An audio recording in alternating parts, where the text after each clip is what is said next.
இன்றைக்கி நான்வெஜ் பண்ணியிருக்கோம். வீட்டில் விளக்கேற்றலாமா கூடாதா? நான் சமைச்சு மட்டும்தான் கொடுத்தேன், சாப்பிடவே இல்லை.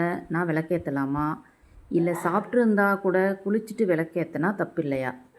இந்த மாதிரி கேள்வி நம்ம நிறைய பேர்த்துக்கு நிறைய நேரங்களில் வந்திருக்கும். அதை தான் இன்றைக்கி பார்க்க போகிறோம்.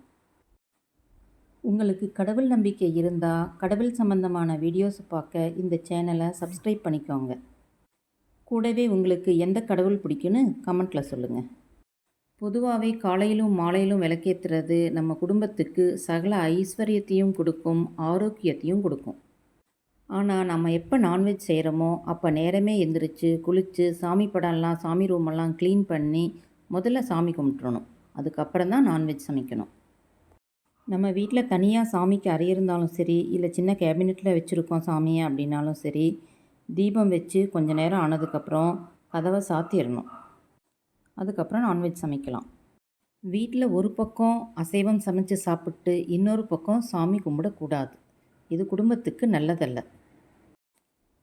நான்வெஜ் சமைச்ச மறுநாள் வீடு முழுக்க க்ளீன் பண்ணி குளித்து வீடு நிறைந்த சாம்பிராணியெல்லாம் போட்டு நல்ல வாசனையோடு திரும்பியும் சாமி விளக்க ஏற்றலாம், சாமி கும்பிடலாம்.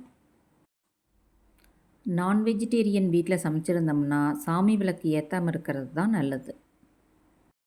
சாமி வீடியோக்கள் வேணுமா? சப்ஸ்கிரைப் பண்ணிக்கோங்க.